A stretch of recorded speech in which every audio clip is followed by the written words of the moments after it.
Hi friends, ஆக்சுவலாக இன்னைக்கு ஒரு குக்கிங் தான் பண்ண போகிறேன். என்ன குக்கிங் அப்படின்னா, அதுக்கு முன்னாடி அதை நான் எங்கே டேஸ்ட் பண்ண நான் உங்களுக்கு கண்டிப்பாக ஷேர் பண்ணி ஆகணும்.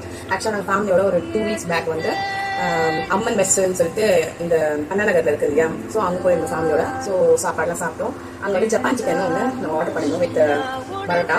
சூப்பராக இருந்து. ஆனால் அதை சாப்பிட்ட உடனே அதை டேஸ்ட் பண்ணிவிட்டு எனக்கு சின்ன வயசுலேருந்து ஒரு எக்ஸ்ட்ரா பவர்.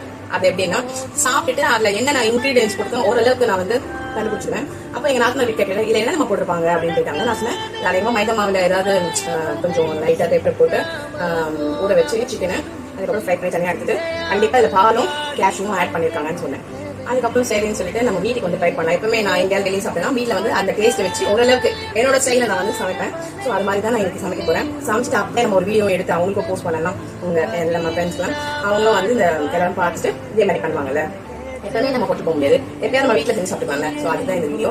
ஸோ ஃபர்ஸ்ட் வந்து நான் வந்து இதில் பார்த்தீங்கன்னா சிக்கன் எடுத்திருக்கேன். சிக்கன் வந்து செஸ்ட் பீஸ் வாங்கினேன், ஃபுல்லாக சத பீஸு. ஸோ அந்த சத பீஸில் வந்து நல்லா நமக்கு இஷ்டம் போல கட் பண்ணிக்கலாம். நம்ம நீட்டாக கட் பண்ணால் நம்ம டிராகன் சிக்கன் யூஸ் பண்ணலாம். பட் நான் இதில் வந்து ஸ்மால் பீஸ் மாதிரி தான் கட் பண்ணியிருக்கேன். இதில் பார்த்தீங்கன்னா மைதா ஒரு 4 டேபிள் ஸ்பூனு ஈக்குவலாக அந்த கார்ன்ஃப்ளவரும் போட்டிருக்கேன். இஞ்சி பூண்டு விழுது, அதுக்கப்புறம் கொஞ்சம் தேவையான உப்பு, பெப்பர் நல்லா இடிச்சு போட்டுருக்கேன். ஸோ இதெல்லாம் வந்து நம்ம வந்து லைட்டாக தண்ணியை ஸ்ப்ரெட் பண்ணி நம்ம சிக்கனை வந்து இதில் மேரினேட் பண்ணி நல்லா ஒரு ½ நாள் ஊற வைக்கிறோம். நான் வந்து இப்போ இன்னைக்கு மத்தியானம் பண்ணுறதுனால நேற்று நைட்டு நான் வந்து நல்லா மேரினேட் பண்ணி ஃபர்ஸ்ட் ஃப்ரீஸில் ஒரு 20 மினிட்ஸ், அதுக்கப்புறம் இப்போ ஃப்ரீசர்லேருந்து எடுத்து நார்மல் ஃப்ரிட்ஜில் வச்சுட்டு இப்போ வெளியே எடுத்து ஃப்ரை பண்ணலான்னு வச்சுருக்கேன். ஃப்ரை பண்ணுறதுக்கு பார்த்தீங்கன்னா நான் வந்து கோல்டு வின்னர் ஆயில் யூஸ் பண்ணுறேன். ஏன்னா அதில் ஃப்ரை பண்ணால் தான் உங்களுக்கு வந்து அந்த ஒரு அந்த பேஸ்ட் பார்த்தீங்கன்னா பிளாண்டாக இருக்கும். இல்லைன்னா நீங்கள் கடலை எண்ணெய் சமைச்சிங்கன்னா ஒரு மாதிரி இருக்கும். தேங்காய் எண்ணெய் வந்து இந்த டிஷ்ஷு தேங்காய் எண்ணெய் சமைக்க வேண்டாம். சரின்னு சொல்லிட்டு நான் வந்து இப்போ தான் ஃப்ரை பண்ண போகிறேன். பாருங்கள், கடாயில் வந்து கடாய் தெரியுதா?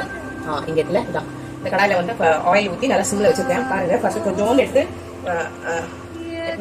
எண்ணெய் சூடாயிடுச்சான்னு எப்படி தெரியும்? ஒன்று கை வச்சா தெரியும். இல்லைன்னா கொஞ்சோண்டு எடுத்து அதில் போடுங்க.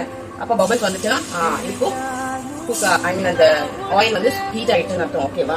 ஸோ இப்போ நான் வந்து ஒரு 5 போட்டு எடுக்க போகிறேன். ஏன்னா நம்ம நிறைய போட்டு எடுத்தானா எல்லாமே ஒட்டிக்கும், ஒட்டக்கூடாது. ஒரு 5 நம்ம குவான்டிட்டிக்கு ஏற்ற மாதிரி நான் ஆயில் வந்து கொஞ்சம் லெஸ்ஸாக தான் ஊற்றிருக்கேன். ஸோ இதை வந்து போட்டு நம்ம ஃப்ரை பண்ணி எடுத்து தனியாக வச்சுக்கணும். நீங்களும் வீட்டில் இதே மாதிரி இதே மெத்தடில் குக் பண்ணி பார்த்துட்டு எனக்கு கமெண்ட் செக்ஷனில் கண்டிப்பாக கமெண்ட் பண்ணுங்க பாஸ். அப்போ தான் நான் சமைக்கிறதுலாம் நீங்கள் பார்க்குறீங்களானே தெரியும். இப்போ நான் வந்து இந்த கொடுத்தேன் 1 2 3 7 பீசஸ் சைடில் கொஞ்சம் ஆயில் இடம். உங்கள் வீட்டில் கடாய் வச்சுன்னா அதுக்கேற்ற மாதிரி கூட நீங்கள் போட்டுக்கலாம், ஒன்றும் பிரச்சனை இல்லை. இது வந்து ரொம்ப கலர் மாறக்கூடாது. அதே ப்ரௌன் கலர்லாம் வர வேண்டாம், ஒயிட்டாகவே எடுத்துவாங்க. அதை சிம்மில் வச்சு நீங்கள் வந்து திருப்பி போட்டு அங்கே ஓரளவுக்கு வெந்த உடனே திருப்பி போட்டுட்டு அதுக்கப்புறம் நம்ம எடுத்துட்டு போகிறோம். ஸோ ஸ்டேடியம் வெயிட் பண்ணுங்க, அடுத்த ப்ராசஸ் வந்து நான் சொல்கிறேன். இது பாருங்க, இது மாதிரி ஒயிட்டாகவே நம்ம இப்போ நான் திருப்பி விட்டுருக்கேன். சும்மா ஒரு பீஸ் எடுத்து உங்களுக்கு காமிக்கிறேன். ஒயிட்டாகவே நம்ம எடுக்கணும். ஓகே, இப்போ திருப்பி கொடுக்கறதுனால ஒரு 3 மினிட்ஸ் எடுத்துக்கோம். இதில் மொத்தம் அதை ஒரு 6 மினிட்ஸ் குக் ஆனால் போதும், 6 to 7 மினிட்ஸ். இப்போ நம்ம இதில் பேனில் டாஸ் பண்ணுறதுக்கு நம்ம ரெடி பண்ணிக்கலாம். போல கடாய் எங்கள் வீட்டில் இதுதான் இப்போதைக்கு கடாய். இது குக்கர் யூஸ் ஆகலை, எதுக்கு நம்ம ப்ரூவ் பண்ணோம்? கடையில் கொடுத்தாலும் சரி பண்ண மாட்டாங்க. சரி, நம்மளே கடாய் மாதிரி யூஸ் பண்ணிக்கலாம் தான் இப்போ நான் யூஸ் பண்ணுறேன். இப்போ ஆயில் பண்ணிட்டேன். இதில் கொஞ்சம் வாட்டர் இருக்குது, கீழே போட் பண்ணிவிட்டு வச்சுக்கலாம் ஹையில். ஸோ இதில் வந்து நம்ம என்ன மெயினான இன்க்ரீடியன்ஸ் போட்டு நம்ம குக் பண்ண போகிறோம் அப்படின்னா பட்டர். நான் வந்து ஆவின் பட்டர் எடுத்திருக்கேன். உங்களுக்கு என்ன பட்டர் வேணாலும் நீங்கள் யூஸ் பண்ணிக்கலாம், வித்தவுட் சால்ட். இது வந்து இது மாதிரி இந்த பன்னீர் பட்டர் மசாலா இது மாதிரி டிஷ்ஷஸ்லாம் நம்ம யூஸ் பண்ணலாம். ஸோ இப்போ நல்லா கையில் வச்சுருக்கேன். குக் ஆயிடுச்சுன்னு உங்களுக்கு எப்படி தெரியும்? ஃபோர்க்கில் இப்படி குத்தி பாருங்க, உள்ளே வந்து பட்டர் ஈஸியாக இறங்கிடுச்சுன்னா வா சூப்பர். இப்போ குக் ஆயிடுச்சுன்னு அர்த்தம். இந்த சைடில் நம்ம எடுத்துடலாம்ல, எடுத்து தனியாக ஒரு பிளேட்டில் வச்சுக்கலாம். அதுக்குள்ளே இது வந்து ஹீட் ஆகட்டும். பாருங்க, ஒரு செட்டை நம்ம எடுத்தாச்சு. ஸோ நல்லா குக் ஆயிடுச்சு. ஸோ நான் இப்போ சிக்கன் போட்டுருக்கேன். நம்ம எல்லாத்தையும் ஃப்ரை பண்ணிட்டு தான் டாஸ் பண்ணணும். ஸோ நீங்கள் ரொம்ப சிம்மில் இல்லாமல் ஒரு மீடியம் ஃப்ளேமில் கூட நீங்கள் வச்சுக்கலாம் அதை கடாயை. அப்போ தான் கொஞ்சம் குயிக்காமல் நம்ம பக்கத்துலேயே இருக்கணும். மீடியம் நல்லா வச்சுருக்கேன். ரொம்ப ஹைவும் இல்லாமல் ரொம்ப லோவும் இல்லாமல், ரொம்ப ஹைவும் இல்லாமல் ரொம்ப லோவும் இல்லாமல் ரெடி பண்ணுவேன். இதுவும் நம்மளோட இந்த பேன் வந்து ஹீட் ஆகிடுச்சு. ஸோ நம்ம வந்து ஃபஸ்ட்டு பட்டர் வந்து நல்லா இந்த அளவுக்கு போட்டுக்கோங்க. ஓகே, பட்டர் போட்டோடனே நம்ம சிம்மில் வச்சிடணும். அப்புறம் ரொம்ப நேரம் பட்டர் இருந்துச்சுன்னா கீயா மாறிடும். சிம்மில் வச்சிடணும், கலர் மாறக்கூடாது. ஸோ இந்த ஸ்டேஜில் அதெல்லாம் கொஞ்சம் பபிள்ஸ்லாம் வரும். பூண்டு இருக்குல்ல, அதை வந்து ஒரு 10 பல்லு பூண்டு நல்லா பிக்காக இருக்கிற மாதிரி எடுத்து நல்லா சாப் பண்ணிக்கோங்க. ரொம்ப குட்டியாக எவ்வளோ ஸ்மாலாக உங்களால் சாப் பண்ண முடியுமோ அங்கெல்லாம் சாப் பண்ணி ஃபஸ்ட்டு அதை போட்டு பண்ணிக்கோங்க. அதை போட்டுருங்க, அது ஒரு சைடு போட்டுருங்க. நம்ம சில்லிஸ் இருக்குல்ல, நான் இது வந்து 1/2 kg வந்து ஒரு 4 சில்லிஸ் எடுத்துருக்கேன். ஆல்ரெடி நம்ம அந்த சிக்கனில் வந்து ஒரு 2 டீஸ்பூன் மிளகு போட்டிருக்கேன். ஸோ இது மட்டும் தான் ஸ்பைசஸ், வேறு எதுவுமே நம்ம வந்து ஆட் பண்ணக்கூடாது. ஸோ கீர் நம்ம வந்து இப்படி கீரி அதை வந்து தனியாக ஆட் பண்ணிக்கோங்க. ஸோ இதை வந்து நல்லா மிக்ஸ் பண்ணிக்கோங்க. நல்லா விட்டுங்க, பக்கத்தில் எடுத்து ரெண்டும் மிக்ஸ் பண்ணி சிம்லே நல்லா அந்த எப்படி சொல்கிறது, பூண்டு வந்து ரொம்ப கலர் சேஞ்ச் ஆகக்கூடாது. அந்த டைம்லேயே வந்து நம்ம காய்ச்சின பால் இருக்கு இல்லையா, காய்ச்சின பாலை வந்து நல்லா ஒரு 2 கிளாஸ் எடுத்துக்கோங்க. பசும் பால் இருந்ததுன்னா ரொம்ப சூப்பராக இருக்குங்க. இப்போ என்கிட்ட பசும் பால் கிடையாது, ஸோ அதனால் நான் வந்து ஆவின் பால் எடுத்துருக்கேன். காய்ச்சின பால் அது ஓரளவுக்கு ஒரு 3 மினிட்ஸ் ரோஸ்ட் பண்ணால் போதும். ஏன்னா அதுக்கப்புறம் அந்த கலர் மறைச்சும் நல்லா இருக்காது கார்லிக்கு. ஸோ இதில் வந்து இந்த காய்ச்சின பால் நம்ம போட்டு போகிறோம். அதுக்கப்புறம் மெயின் இன்க்ரீடியன்ஸ் என்னன்னு பார்த்தோம்னா, இதை நம்ம இதை திருப்பி போட்டுக்கலாம்.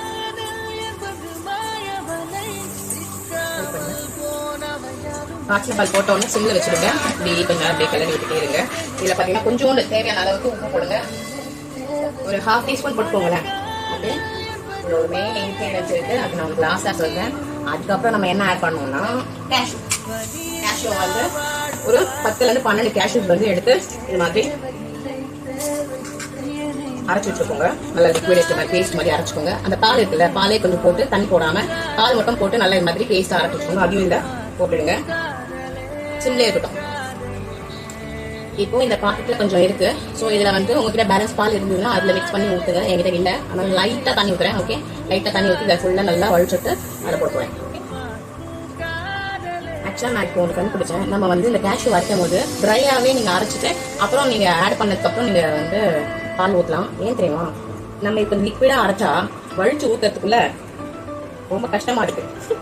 அதுக்கு தான் அப்படி சொல்கிறேன் நான். ஸோ உங்களுக்கு பண்ணுங்க, உங்களுக்கு எப்படி வசதியாக இருக்கும் அப்படி பண்ணுங்க. மொத்தத்தில் கேஷ்யூ போடணும், அவ்வளோதான். ஓகே, சிம்லே தான் வச்சுருக்கேன். ஸோ இது நல்லா அப்படி அது கொஞ்சம் பபிள்ஸ் அந்த ஒரு மாதிரி கட்டியாக இருக்கும். அது மாதிரி வராமல் நல்லா சாலிடாக இருக்கிற மாதிரி பேஸ்ட் மாதிரி நீங்கள் உடச்சி விட்டுக்கணும். பக்கத்துலேயே இருந்து கிளறுங்க. அது ரொம்ப கட்டி ஆகிடுச்சுன்னா அது நல்லா இருக்காது. ஸோ பக்கத்துலேயே இருந்து நல்லா உடச்சி விட்டு ரெடி பண்ணிங்கன்னா நல்லா உடச்சிடும். அப்புறம் ஈவன் பேஸ்ட் கிடைக்கும் உங்களுக்கு. பேஸ்ட் மட்டும் தான் இருக்கணும். கட்டியாக இருந்ததுன்னா அந்த சிக்கன் நல்லா அந்த அளவுக்கு உங்களுக்கு கட்டுப்படுவாங்க கேஷ்யூஸில். ஸோ நம்ம பக்கத்துலேருந்து சிம்மில் வச்சுக்கோங்க, ஹையில் வைக்காதீங்க. ஒரு 15 to 10 minutes ஆகும்.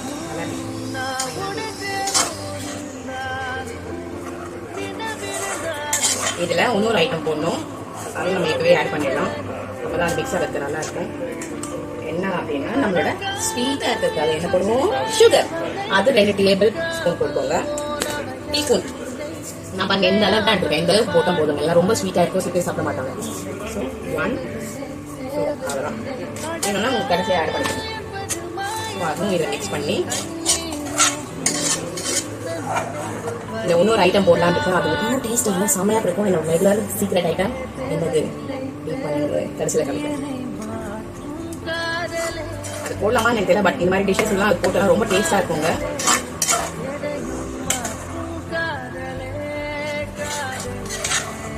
ஒரு வாட்டி போட்டு பார்க்கலாம், அடுத்த வாட்டி போடாமல் பார்க்கலாம். நல்லா பாருங்க கட்டியாக எடுத்துக்கிறேன். அப்புறம் நம்ம ட்ரையாக அரைச்சி மில்க் நல்லா மிக்ஸ் பண்ணிவிட்டு அப்புறம் போடலாம். இது கொஞ்சம் வேலை ஜாஸ்தியாக இருக்குது. ஏன்னா போட்டதுக்கப்புறம் அங்கங்கே கட்டி ஆகிடுதா. ஸோ அதெல்லாம் உடச்சு கொடுத்துட்டே ரொம்ப டயர்ட் ஆகிடுது. ஸோ நீங்கள் பண்ணும்போது அது மாதிரி பண்ணிடுங்க. ஹலோ, குறைச்சி பேசுவோம். ஃபோனில் பேசிட்டு இருக்காங்க. ஒரு டிஸ்டர்பன்ஸ் இருக்கு பாஸ். ஓகே, ஓரளவுக்கு ஓகேவா இருக்கு.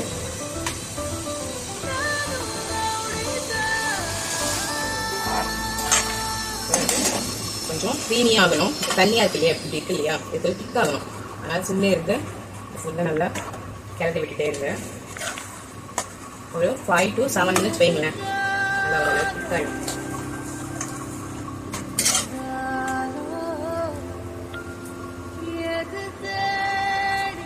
என்ன அந்த சீக்ரெட் இன்கிரிடியன்ஸ் இந்த டப்பாக்குள்ள தான் இருக்கு. என்னவா இருக்கும்? அதான் சொன்னாங்க ஜாதிகா. ஜாதிகாவில் வந்து கீழே இருக்கிற பூ தான் நம்ம பிரியாணிக்கு யூஸ் பண்ணுவோம். அதில் மேலே ஒரு கொட்டை இருக்கும். ஸோ அந்த கொட்டையை உடைச்சோன்னா அதுக்குள்ளே ஒரு கொட்டை இருக்கும். அதெல்லாம் பொடி பண்ணி நான் இப்போ வச்சுருக்கேன். இது எப்பவுமே கொஞ்சம் வச்சுக்கேன் நான் சமையலுக்கு. ஸ்வீட்ஸ்லாம் செம்மையாக இருக்கும். கேஷ்யூ இருக்குல்ல, காசு கட்டி அது டேஸ்டே இருந்தாங்க.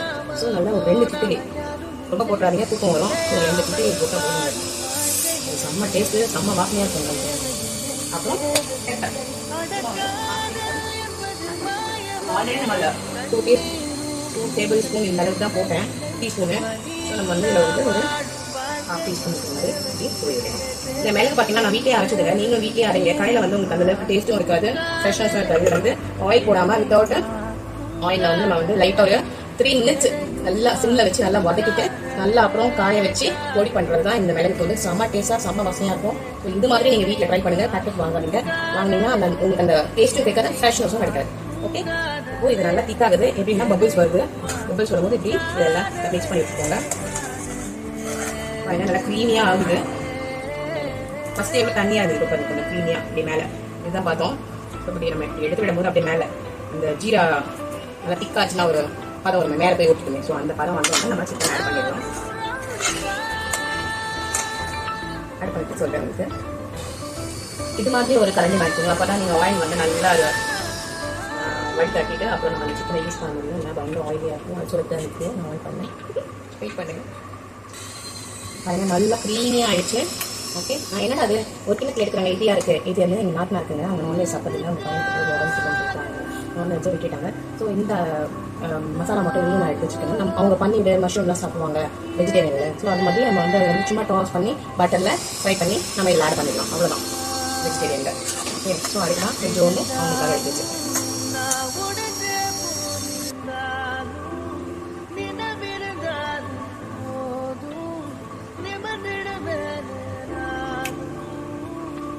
என்ன இது திருப்பியும் ஏதோ கடை வச்சுருக்காங்க, ஒன்றும் மாட முடியல அப்படின்னா இதுக்கான எங்கள் நாட்டில் இருக்குது. ஸோ அது வந்து நம்ம பன்னீர் வந்து கரெக்டாக போடுவோம். சிம்மில் வச்சுட்டு கடை நல்லா சும்மா ஆயிடுச்சு. ஸோ நம்ம வந்து ஆயில் இப்போ சொல்லுவோம், ஆயில் வந்து அதில் போடலாம். பட் வந்து இதில் பன்னீர் நீங்கள் குக் பண்ணும்போது பட்டரில் தான் நீங்கள் அதை லைட்டாக பாப் பண்ணி நல்லா கலர் மாறத்துலேயே எடுத்துக்கணும். ஒரு பீஸ் பட்டு போட்டுட்டு நம்மளோட குழந்தைக்கு கொடுத்துட்டு இப்போ நான் கொஞ்சம் தான் போடுறதுனால ஒரு பீஸே போதும். அது ஓரளவுக்கு ப்ரௌனாக முன்னாடியே நம்ம இதை பன்னீர் அடி போட்டுட்டு திருப்பி போட்டு எடுத்துக்கணும். அவ்வளோதான். அதுதான் இந்த வீடியோ. நிறைய தெரியாது இல்லைங்க, அதான் சொல்லிக்கிறேன். பாருங்க, இந்த அளவுக்கு ஓரளவுக்கு கலரில் நம்ம அந்த பன்னீரை எடுத்துக்கோம். ஸோ இந்த பட்டர் இருக்கு இல்லையா, ஸோ இதுலேயே நம்ம வந்து அந்த மசாலாவை போட்டு மிக்ஸ் பண்ணிக்கலாம்.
இன்னும் கொஞ்சம் பால் ஆட் பண்ணி சேர்க்கலாம், தண்ணியே போட்டுக்கலாமா?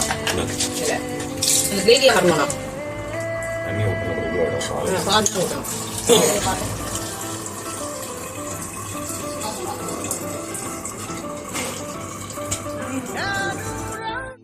Hi friends, hi butterflies friends, நல்லா இல்லை. இதுவும் நம்மளோட ஜப்பான் சிக்கன் ரெடி ஆகிடுச்சு.